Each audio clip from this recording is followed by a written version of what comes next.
Sector Spotlight. Sector Spotlight.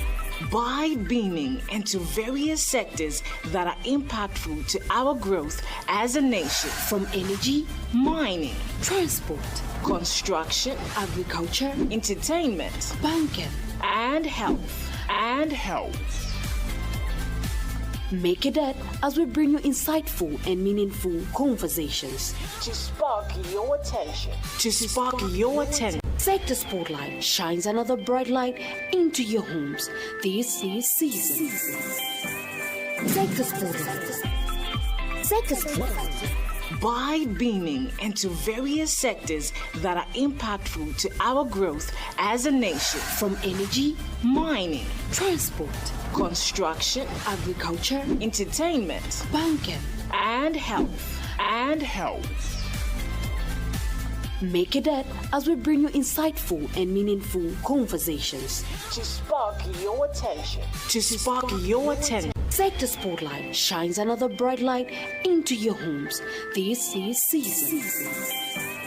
Sector Spotlight. Sector Spotlight. By beaming into various sectors that are impactful to our growth as a nation, From energy, mining, transport, construction, agriculture, entertainment, banking. and health. Make it that as we bring you insightful and meaningful conversations. Thank you so much that you could join us today on Sector Spotlight on Light TV, your number one channel. And my name is Martin Lutuna, the host for this program today. And today we have a special topic that encompasses each and everyone, because you remember that there is leadership in each and every sector of life. There must be someone leading for us to get to where we are, because there is always someone that is leading, as it were. And so today we discuss leadership, the pros and cons, what it is about leadership. And so that is what we are discussing on Sector Spotlight today. And to help me discuss this topic of leadership, I'm joined by Mr. Hans Weijmer, of course. Weijmer is of Dutch Republic, Netherlands, and he's here to help us understand. Of course, he stayed for many years in Zambia, and so he's here to help us as well understand leadership, as it were. Mr. Weijmer. Correct. Weijmer. Yeah. I pronounced it correctly. Yes, you did. Yeah, not Weijmer. No, Weijmer. Weijmer. Yes. Mr. Weijmer, welcome to Sector Spotlight. Thank you for having me. Wonderful, yes. Maybe for the first time, those that are just seeing you here first time, who is Hans Weijmer? Yes. I'm Dutch. I'm 66 years old. You've pushed years, huh? Sorry? You've pushed. That's a good number of years that you've lived. Thanks. Yes. I'm enjoying it. Wonderful. Yes. Please go on. Yes. What else? I came here in 2015. I started working in 1985, and in hindsight, I was lucky to find a job in the Dutch Ministry of Infrastructure, the British department, and the British department designed the storm surge barrier. And the British Association for Engineers, they called it one of the 7 world wonders of engineering. So that was a wonderful place to learn HR. So I had a bachelor's degree in HR. I started working there. In my second job, I had an unpleasant encounter with the boss of my boss. And because of that, I started thinking about dysfunctional leadership, because he really was a dysfunctional leader. So I started reading. I wanted to do an MBA. I started taking courses on organization, structure, diagnosis, change, design. But eventually I thought, no, I can't do an MBA. I'm too interested in leadership. So I decided to change and study organizational psychology. So I have a master's degree in organizational psychology, but still I'm with one leg in psychology, but with the other leg I'm in management and organization. So I'm at the crossroads of both. So I'm 66. I can look back. I have worked with hundreds and hundreds of leaders, and yeah, I've noticed some things that I would like to share, and I hope that they can be helpful and useful for Zambian leaders. So you've studied people, like you specialize in humans in terms of leadership, Yes. How they behave psychologically and Yeah. and whatnot. Yeah. Is that part of leadership development? Yes, but in leadership, in leadership development, the same issues keep coming back, and one of those issues is the moving from content to process. What I mean is, people come into leadership because they study something, engineering, accountancy, law, maybe mechanics. They work 5 or 10 years on the job, and then they find that they get their first promotion. Which means you have people in leadership who are not prepared because they didn't study leadership. But also you can't really study leadership. It's something that you learn on the job. Now, fortunately, when I started in my first position, the Dutch ministry had maybe in those days 15,000 employees. So there was a management development program, which means that if you, as an engineer, you wanted to find yourself in a position of leadership, it was mandatory to take a course, a ministry course, 4 days, 4 times 4 days in a hotel. So that was quite an investment. And we HR people, we also had to follow a course. And part of our courses were the same as the ones that the managers had. So how do you define leadership in this fast changing world? What is your definition of leadership? I think leadership is pushing your organization in the right direction. So that's it. The organization must go in the right direction. Yes, but then, so how I approach it, structurally you find people in leadership positions that are not prepared. So they have to make the transition. Once I went for a walk with an engineer who was a few years older. We like to take walks during our lunch breaks. And he told me that he was about to be promoted. And I told him, congratulations. And with a smile I told him, but also my condolences. So he smiled. Condolences? What do you mean, he said. I said, well, this promotion means that you have to say farewell to your old profession, engineering. Bye, bye-bye. And you have to embrace a new one, leadership. And that is a difficult process. And that has to do with... Mr. Hans, you Yeah. talk about preparation, Yeah. leadership not prepared, Yeah. leaders not prepared. Yeah. Who prepares leaders? It should be the organization that employs them. It should prepare the leaders. Well, if your organization is large enough, it's better to have a management development program in place to support leaders. And it would also be nice to have HR people who are able to support leaders. What do you think are some of the misconceptions that are there about leadership today? Yeah. Well, misconceptions.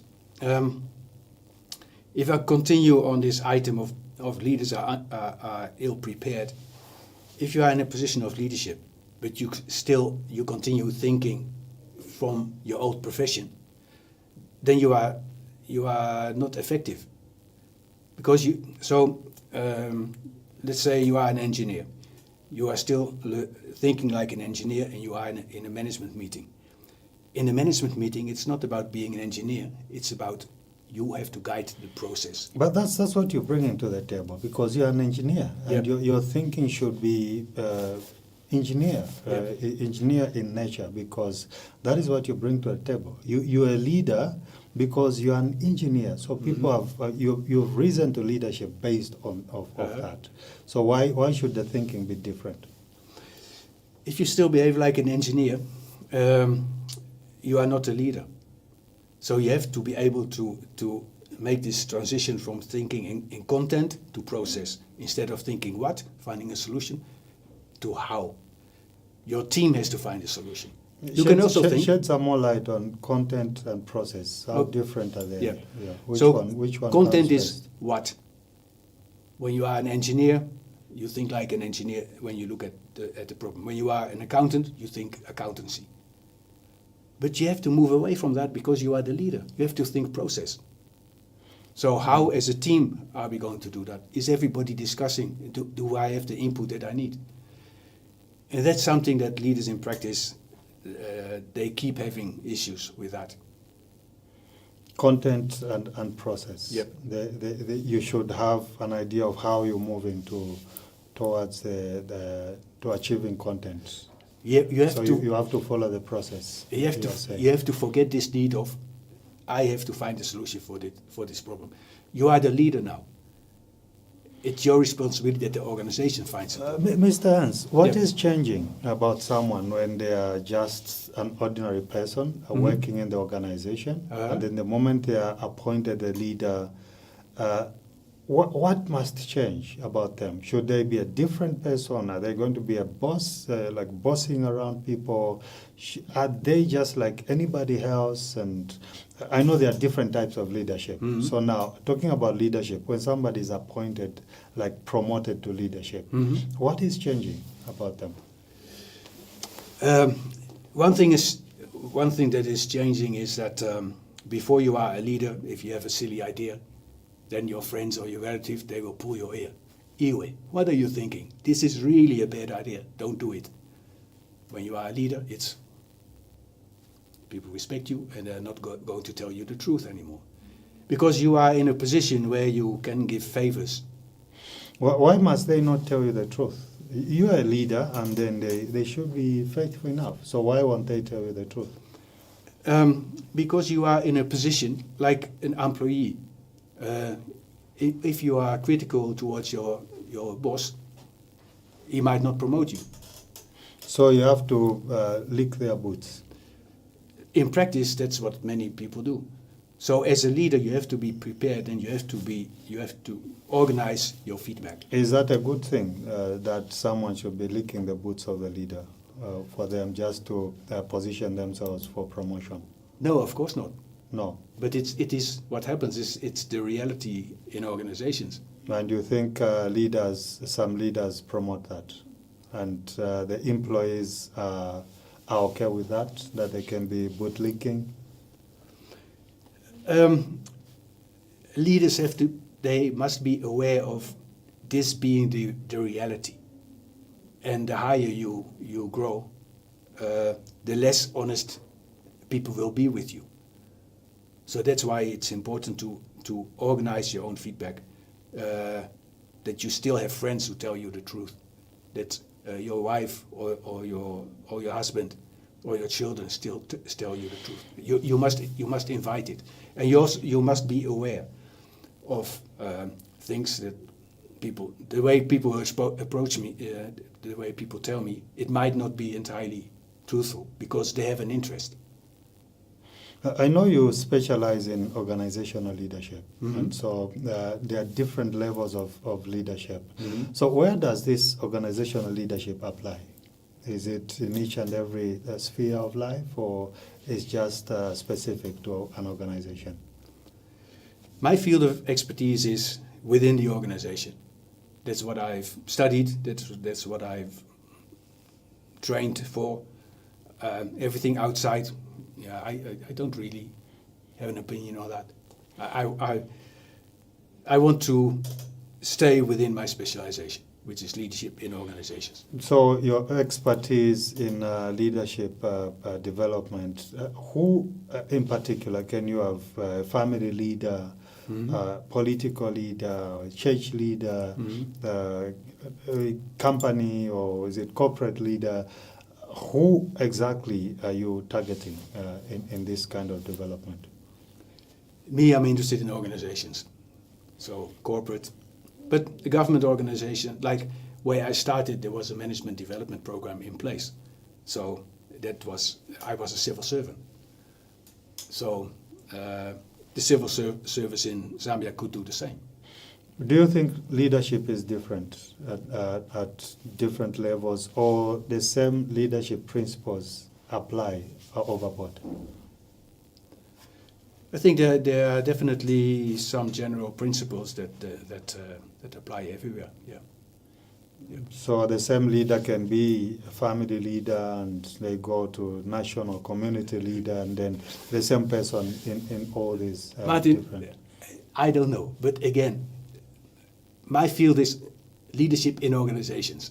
What the leader does outward, of course, you can learn valuable skills by being a leader in an organization, and you can take them to your church or your political party or whatever. But that's not my field.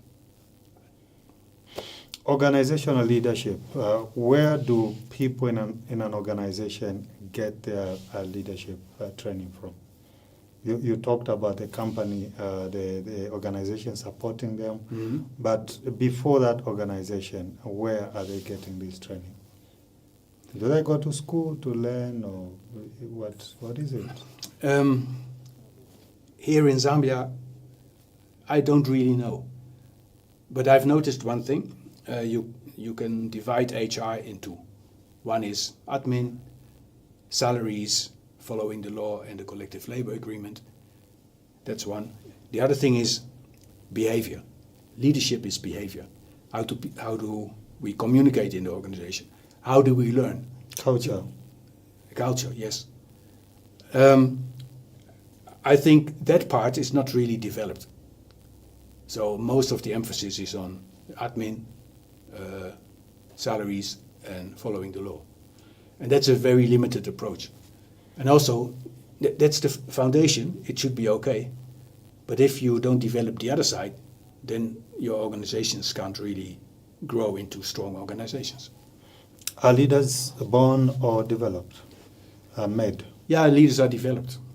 They are not born leaders. No, they are not born. That's interesting. That was the first British colonial thought, because they found that the children of leaders and ministers and politicians, they also became politicians and generals, but not because they had skills, but because they were related. They had a strong network. So that theory is not correct. Is leadership inherited from parents? Is it from, if it's the father is a leader in that organization, definitely a child comes, takes over. It's a family business, so the leadership is hereditary like that, isn't it? I don't think so. But if you have a father like that, you have an example that can help you acquire the skills. So it could be helpful. But it's still you intentionally make it your goal to develop leaders in your family that will take care of your business once you are not there, isn't it? That someone, a parent, does just that, like we see with the Indian community, or is it the Chinese? They have this idea of developing their siblings or something to continue with the organization. Is that a good thing or bad?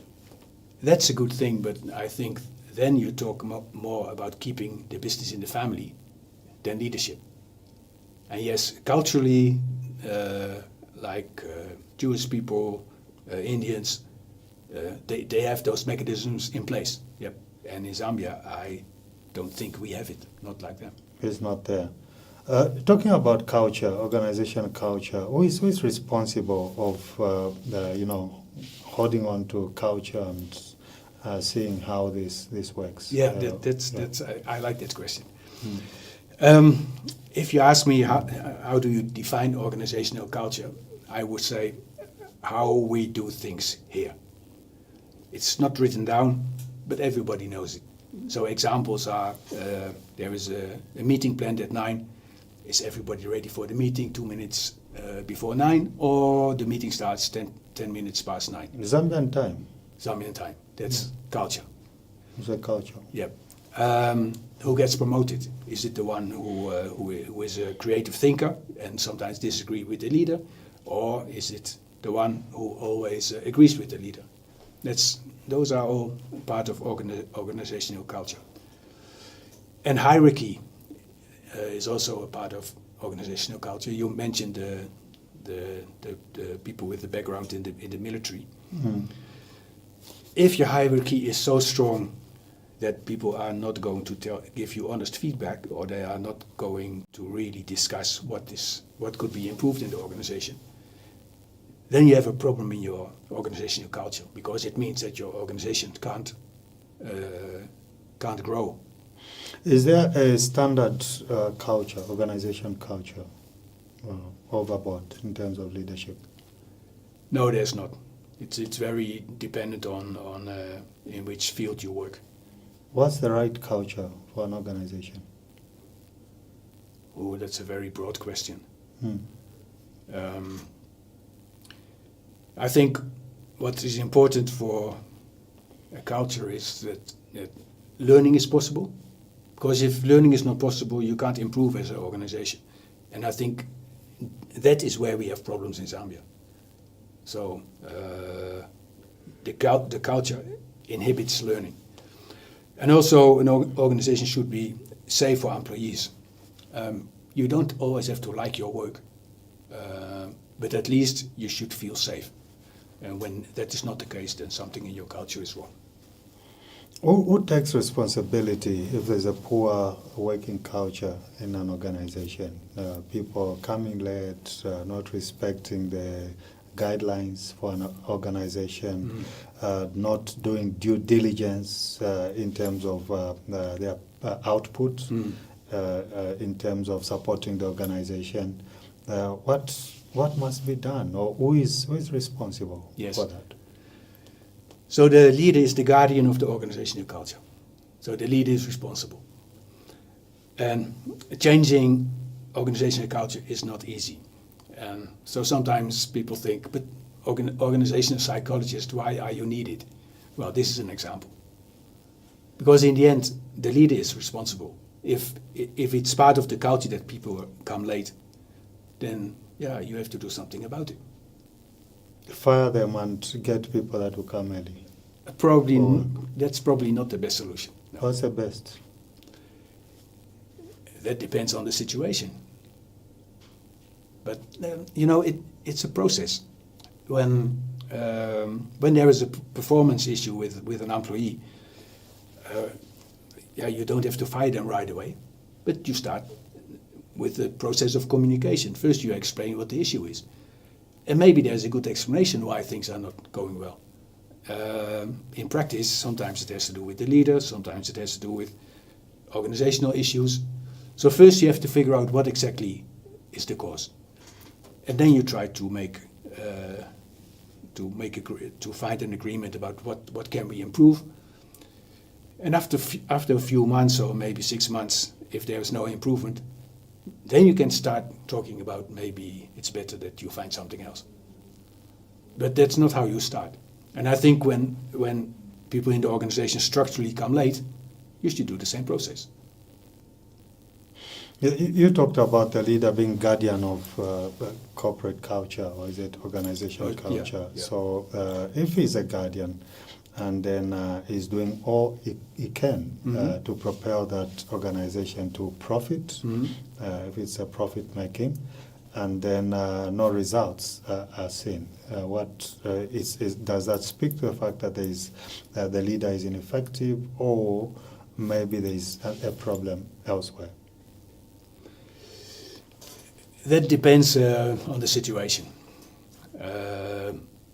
If you have a company, maybe the business environment could be challenging, so you don't make a profit anymore, while the leader is still doing the good things that's possible. Yep.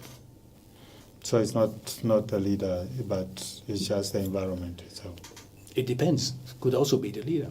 The leader who thinks that he or she is doing everything right, but in reality, that's not the case. How do you tell a good leader and bad leader? What are some of the signs, telltales of a good and bad leader? I think a good leader is able to create a good organizational culture that helps move the organization forward. And I think a bad leader, that's also, what kind of environment do you tolerate in your organization? Like, for instance, do you talk about people or do you talk with people? As a leader, you're not supposed to talk about people. You talk with people. When you talk about people, you promote gossip. And gossip is not a good thing in an organization. When you are dishonest, when you have favorites, like people can do anything and they get away with it, but others, they get punished right away. When you create an atmosphere like that, that's not good for your organization, and that also means that you are not a good leader. You need to be fair to each and everyone. Absolutely, yes. And the leader should not be a gossiper. Absolutely. So you talked about not talking about people, but talking to people. And so if they are doing wrong and you talk about them, is that gossip? Yes, I think so, especially when things are going wrong. So if someone does something that really is positive, they deserve praise, you do it in public. When something is not so good, you do it in private. You talk one-on-one, and you don't talk about a person with other colleagues. Where do you think the problem is for many organizations in Zambia in terms of leadership? Or where do you think many organizations are failing? I think we have structural quality issues. And I think that many managers or many leaders are unable to create an environment where you continuously improve. So the theory is, you start your organization, you are new, something happens, you have no experience in dealing with it, so there's a panic, you solve it. What you are supposed to do is you solve it, but at the meantime you look at the cause. And when you are able to deal with the cause, we call it double loop learning. So the second time it won't happen again. So if you keep doing that, you develop an organization where there's peace, rest, quiet, you have time to think, and eventually you become effective and efficient. And when you become efficient, you save money, and your money you can invest it in quality or eventually even innovation. And my idea is, after 10 years in Zambia, that process of continuous improvement is not really there. There is an organization that does really good work, the Kaizen Institute. Japan had also a situation where after the Second World War they started to develop an industrial base, but their products were crap. And in the US they found two professors who were specialized in quality management, Deming and Joran, and they asked them to come to Japan. And look at the reputation of Japanese products now. So I think we have structural quality issues, and organizations are often stuck at a certain level. So this continuous improvement is not there. And that's one of the reasons why I was interested in doing this interview, to ask attention for that. What is the sole purpose of leadership, if I must ask? Why leadership in an organization? What must it achieve? Well, the leader is the one who has the steering wheel in his hands or her hands. So you need someone who determines where to go to, and that should be the right direction. It needs to know where the organization is going. Yep, and at least make sure that you move forward. So it should lead the way and not the other way around. The employees or the subjects should not lead the way, that the leader leads. Yes, but I think a smart leader also involves those who are being led, because then you have involvement. And to what extent? If possible, to a large extent, I would say. Okay. Yep. But then your vision is compromised, because as a leader, then your vision is compromised if, to a larger extent, your subjects are going to lead with you, isn't it? But if your subjects are leading with you, that means that they share your vision. And otherwise, it's the leader who has the vision, and the others don't know what's going on. And then you have to do a lot of pulling to bring them along. While when they are involved, and they already agree, they will move with you. So the best is a leader should be able to share the vision with the subjects. Then they move together. I think that's mandatory. Than the other way around. Yeah. Okay. Is that the reason why some organizations are failing, because the vision is not shared? Probably, yes. I think that's an important part of leadership. Just explaining where you want to go to, and also explaining the way to get there. But if you've explained as a leader, you've tried to share this vision with the employees, and they seem just not accepting that vision, and maybe they want their own vision. What do you do as a leader in that situation? Often these things, it's a matter of process. This always takes time. It's not that I have a new vision and I'll tell you what my vision is and everybody agrees. No, it's a process. It's a process. Yeah. To content. You talked about content and process, so it's where we're moving like that. This is Sector Spotlight, and I'm chatting with Mr. Hans Weijmer. We're discussing leadership, organizational leadership, as it were. So we'll take a break for now. On the other side, we'll continue with our discussion. Stay tuned. Sector Spotlight shines another bright light into your homes this season. Sector Spotlight. Sector Spotlight. By beaming into various sectors that are impactful to our growth as a nation, From energy, mining, transport, construction, agriculture, entertainment, banking, and health. Make it that as we bring you insightful and meaningful conversations. To spark your attention. Sector Spotlight. Looking for a school that nurtures excellence, builds character, and inspires greatness? Well, look no further. Welcome to Christ Life School, where bright futures begin and dreams take flight. My name is Teacher Helen, and join me as I take you through why enrolling your child at Christ Life School is the best decision you can ever make as a parent. At Christ Life School, we believe that a great learning journey begins with the right environment. Our school provides a safe, clean, and peaceful atmosphere where every child feels valued, confident, and ready to succeed. It's more than just a school. It's a place where children feel at home, a great environment for a brighter tomorrow.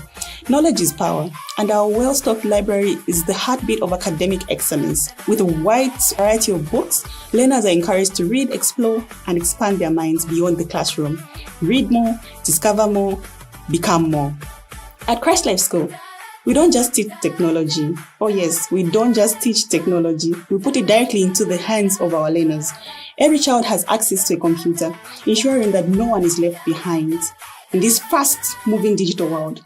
From basic skills to advanced learning, each learner gets hands-on experience that builds confidence, creativity, and innovation. One child, one computer, unlimited possibilities.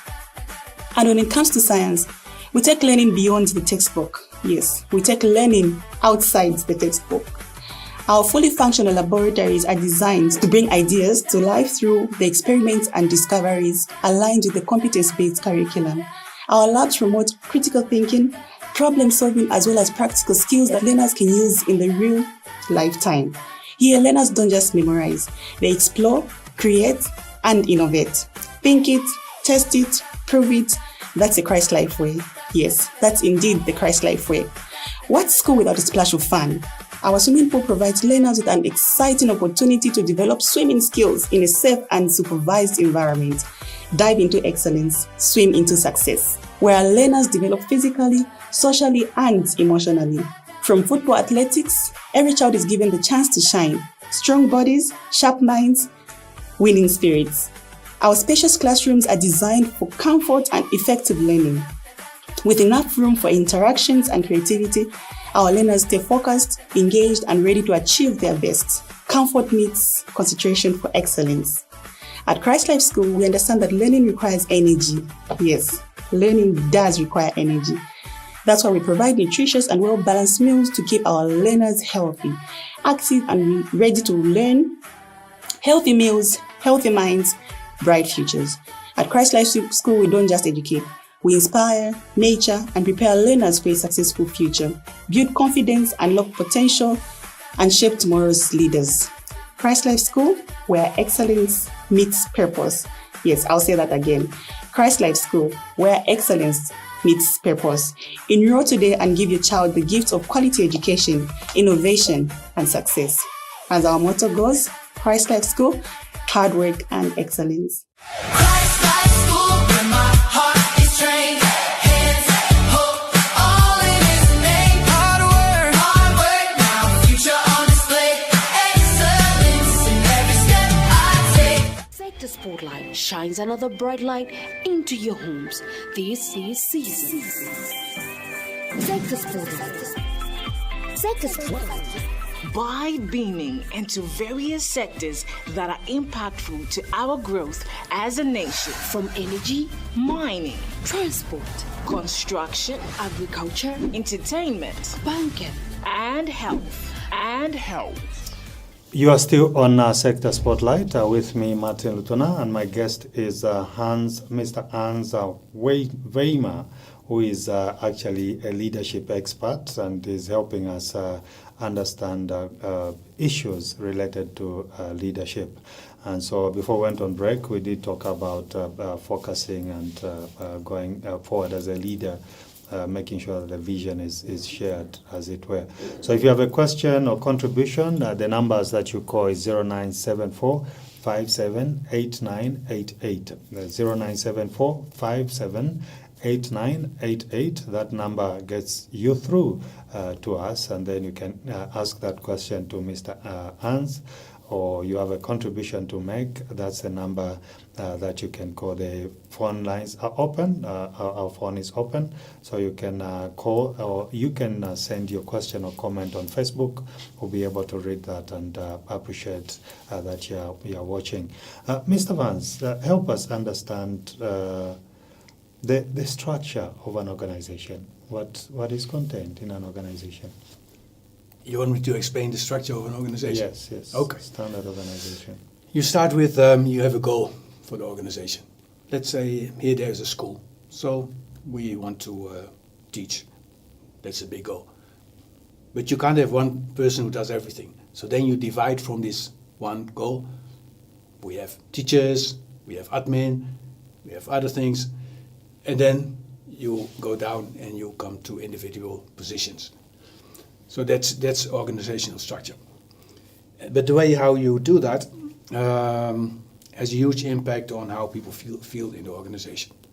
Because if you keep doing that and you end up with very simple jobs, generally people don't like that, and it takes a lot of time for managers because they have to do all the coordination, supervision, oversight themselves. You call that scientific management. If you create jobs more broadly and people can work more independently, then generally people are more happy, and leaders also have more time to really lead. So in that sense, it has an effect. It also has an effect on mental health. What must HR be doing in an organization? Are they just there to hire and fire, or what must they be doing? From my perspective, how do you develop an organization? How do you make an organization stronger and better, and how do you keep it growing? That part of admin and the salaries and following the collective labor laws and hiring and firing, that's the foundation, but it's not that important. Much more important is communication, leadership. Leadership is behavior. How do we learn? There was a nice example of a young talented leader who got a budget of $12 million, and he messed up. It was a disaster. So he had a meeting with the CEO, and he got into his office and he said, I'm so sorry. I really understand how you are going to fire me. And the CEO looked up. Fire you? I just invested $12 million in your education. So are we, as an organization, are we learning? Do we consider a mistake as an opportunity to learn and be better? Or do we use it as an opportunity to punish someone? So you're saying the organization should be positive when there's a mistake. It shouldn't be for punishment. It shouldn't be punitive action, but rather can be used as a learning process. I think the learning part is more important. Yes. Even if someone has embezzled funds for the organization. That's a criminal case. That's something else. It's criminal. Okay. Yeah. Okay. You can go on with your suggestion, your ideas. Where was I? You were talking about HR instead of using the opportunity to learn. Like someone has made a mistake, it's not for firing, but use it. So if you want to develop into stronger organizations, then it's the soft part that is much more important. That's behavior. Like leadership is behavior, communication is behavior, learning, training, etc. That is behavior. And you know, even if you introduce quality, I have a background in quality. Quality is also behavior. So in Japan, they introduced quality circles. They involved employees. Let's talk about our work processes and what can we do better. So that is the soft part of organization, and I think that's really necessary to move forward. What do you do in an organization where maybe the leaders, so-called leaders, have the behavior is a bad behavior, and then they want their employees to behave a certain way, which themselves are not behaving. Mm-hmm. So what do you do in such a situation? Then we have a dysfunctional organization. You protest? You mean as you employees, when the leaders are not preaching what they are preaching a different message, and then they want the employees to behave a certain way, and then themselves it's not what they do. So that doesn't sink in well with the employees. What must they do? Ask for firing, or they protest, demonstrate, tools down, or what do they do? If possible, they should find another job, but that's not easy. So in practice, what people do is they remain and they are unhappy in their job, and that's what we have quite often. Okay, so where, like we're talking about, organization is a system, system of leadership, and then if one of them is sleeping on the job and the system seem lagging somewhere. So, and then until you've discovered, that's dysfunctional, isn't it? Yep. There's a dysfunctional leadership, like you said. Mm-hmm. So, in such moments where maybe the person responsible is this key leader in an organization, maybe no one can talk to them. They can't be taught the truth. What happens? I think there's not much you can do. So the only person who can fire someone in that position is maybe the chairman of the chairperson of the board or something, if that is true. So the problem is if someone at the top behaves like that, and there is no mechanism to get rid of a person like that, then you're stuck. You better leave. Based on principle, someone says, I can't stay here, I'm leaving. If you are able to find another position, yes, you should do that. Yep. Okay. What is the legal department its duty in an organization? What must they be doing? Do they just wait for litigation, or is there something else they can do whilst there isn't any litigation? That's outside my scope. So just like the IT department, I don't know. Okay. So who would you focus on in terms of your leadership expertise? If you were invited to an organization to do leadership development or training, who do you focus on? If I have to develop a leadership development program, I think I should know where the organization is going to. I have to get an idea of the level of the leaders. And we have to make sure that the issues that the organization is dealing with, that they also are part of the training. And then we have to ensure that after the training, that certain ideas or new skills are also being applied. So what I would do is make sure that on the job later there's something in place. Maybe they can even meet among themselves once every 2 weeks to discuss how it is going. That's the way I would design it. Mr. Hans, there is a decorum for each and every organization in terms of maybe is it their dress code or is it the way they behave, as their culture, and so now if someone has this perspective of a leader, this thinking or picture of a leader, and then someone maybe is only a mechanic, but they're a leader. You find they're even a CEO. And yet they don't think putting on suits is important. They just put on their T-shirts or their muscle shirts, and they are working, but they are a leader. Are they equal to another leader in another organization, or based on their outlook, they are not? They don't fit to be a leader. I think if you have to represent your organization, then you should dress accordingly.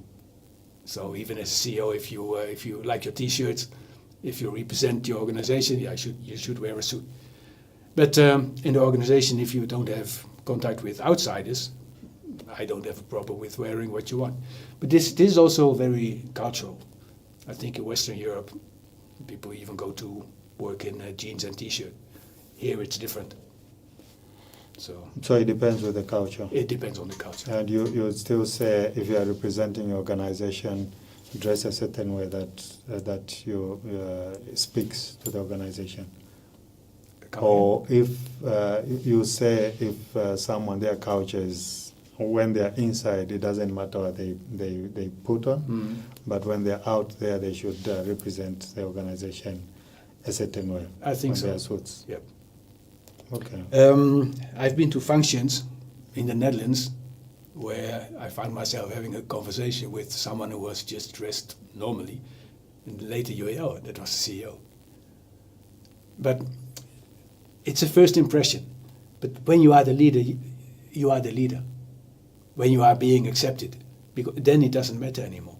And this was a leader, and not someone who wants to be in the spotlight every time. But he was just a leader. Yeah. I know that many organizational leaders that have made it, if you like, they have good business, they've made so much money, and for them dress code doesn't matter. They can be in their pants and they don't care, even if you are in your suits, and as long as I have the money. So for me, I don't care. They would go to these functions just like that, casually. So because it's like they've achieved, they've reached where they must be. So why force them put on those suits to represent the organization? Here you are saying they should represent the organization like that. If it's their company, they can do whatever they like. Yeah, it's their company. Then it's different. Okay. Yeah. So depending on where they are and whatnot. Yeah. Okay. Why is it important for leaders to focus more on communicating than just having people produce results? Why is communication important? For me, being in an organization means that you have to be able to continuously improve, to become better, more efficient, more effective. And you can only do that if you communicate properly. Without proper communication, you can't learn. That's why it's fundamental. Okay. And why is it important that leaders don't dominate discussions? Because you find you're in a meeting, it's a board meeting or something, and the leaders are the ones that are talking, and dominating without allowing the subjects to have Yep. an input. Yep. So earlier I mentioned process and content. So there is a young engineer who becomes a leader, and he still thinks like an engineer. If we fast forward 20 years, he might find himself in a boardroom with people around him who all know more than he does. Like the legal department, he didn't study law. Head of HR, he didn't study HR. Head of finance, he didn't study finance, and so on. So, what is your added value? So, in those 20 years that you were a leader, you must acquire those skills to actually be of added value. And that's why process is important. You have to be able to guide the process. And then even the head of the legal department, although you are not a lawyer yourself, they are still able to learn something from you. That is a situation that you want. I see. What steps must leaders in an organization be taking in order to develop the organization as well as grow the people that are in there? What must they be doing? I think focusing on this continuous improvement, so making your organization stronger. There is a problem, we solve it, but we also look at the underlying reason why we have this problem, and you also deal with that. If you keep doing that continuously, then in the end you have a strong organization. But you must keep repeating that process. And why is it important to have feedback? Like, I know there is a suggestion box where people are giving feedback to the leaders and whatnot. Why is it important for an organization to have feedback from the people they serve? Because if you don't get feedback, then you don't know how it is going. You don't know if you're doing the right things. You don't know if you're making mistakes. So feedback is essential. Negative or positive? Both, yes. Both is essential. Yeah. Why is it important for a leader to be Christian in our circles, like say Zambia, and someone is a Christian? Or why is it important that they put God first in their leadership? I think as an atheist or as a Muslim, you can also be a leader and even a good leader. But Zambia as a Christian nation, I think being a Christian will definitely help you to be a better leader. And also, leadership challenges your character. And it gives you an opportunity to, in my view, to become a better person, because you have to go through those challenges. Sometimes you have to make difficult decisions, and there is not really a good decision, but you are in this position that you have to make those decisions. You have to deal with issues of employees that are sometimes difficult to deal with. Maybe there is someone who you really dislike, an employee. Are you still able to be fair towards that employee? So there are a lot of challenges of your character that I think help you to become a better person and also to become a better Christian. What other information do you have to help organizations out there that may be lagging behind in terms of development as an organization? To the leaders out there, maybe what closing remarks do you have to say to them? I think it all starts with being aware that there is room for improvement. And once you fully realize that, I think then you can move on from there and find a way to actually become better. Mr. Ernst Weijmer, if someone is watching and then they want to contact you, do you have offices in Zambia, or how do they reach out to you? Yeah. No, I'm not a consultant. I'm not available as a management coach. It's just that I wanted to share my experiences of the past 10 years. And when I look at Zambian organizations, I think that there are certain issues. And that's why I was willing to do this interview. certain issues with the Zambian organizations, which you have shared. For me, the most important thing is quality. Quality. Yep. Do we have quality? I think there are challenges. There are challenges. Yep. What must we be doing? Making sure that the details are in order. And Details should be in order the to devil is produce the quality. devil is in the details. Yep. The details. Yep. Well noted. So if you must reach out, you can call Light TV on that number, and then we'll be able to connect you to our expert, Mr. Hans Weijmer, who came to help us understand leadership issues. And so I must say thank you so much to each one of you that has taken time to watch this wonderful interview on Sector the Spotlight. And I guess you've learned a lot of things about leadership. And so God bless you. Being your host, I'm Martin Lutona, and was joined by Mr. Hans Weijmer, who is a leadership expert. God bless you. Until next time, bye-bye. Sector Spotlight shines another bright light into your homes this season.